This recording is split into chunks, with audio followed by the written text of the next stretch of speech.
You're going to see a result from it.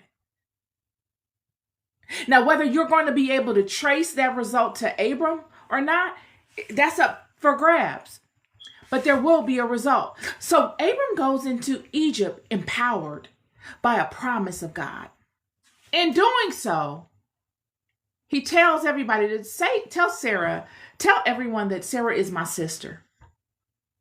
They go into Egypt, and he's met at the gate by Pharaoh's guards, not the king of Egypt, but Pharaoh's guards. Richion, his guard, the swindler, Richion, his guard, are at the gate, and they say, you got to come and pay a tithe to get in here.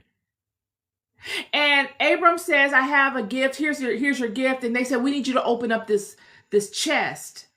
Well, Abram had hidden Sarah in the chest. And Abram says, well, I don't want to open the chest. Please don't open the chest. They say, no, we need you to open this chest up. And on one hand, you can understand why. I mean, you're going to want to open a chest up if you're going into someone's kingdom for protective reasons. But Abram says, don't do that. Don't open that chest. And they end up opening the chest anyway, and they find Sarah. Had they not opened the chest, had they honored what Abram told them not to do, they would never have seen Sarah. This is how Abram is legitimizing his actions. You got to watch this. He's told them, don't open the chest, even though he knows that it's going to provoke them to want to open it the more. And they can legitimize the fact that they will open the chest just to say we needed to protect this kingdom. We don't know this guy. And they open it. And there's Sarah. And now they're enamored with Sarah's beauty.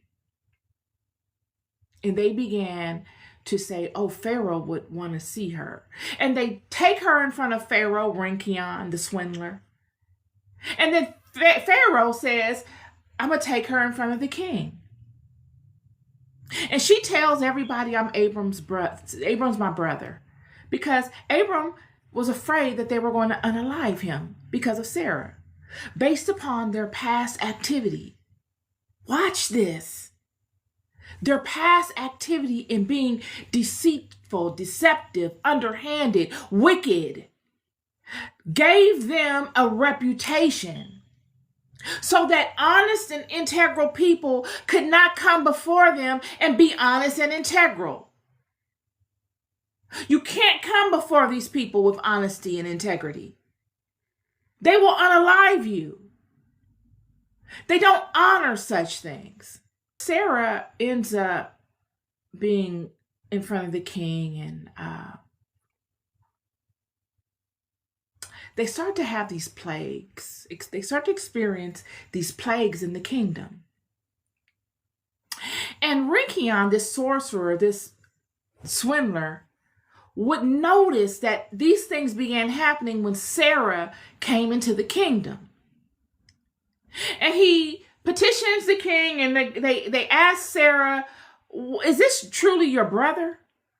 And Sarah says, no, this is my husband. And I was afraid to tell you because I didn't want my husband to be unalived by you. And long story short, they end up blessing Abram and Sarah. They bless them with so much cattle and so much gold and so much wealth to try to make up in physicality what was done in the spirit. Because the spiritual sin was so monumental, they needed to offer them something just as monumental in physical wealth to level it out. This is how Abram really became rich.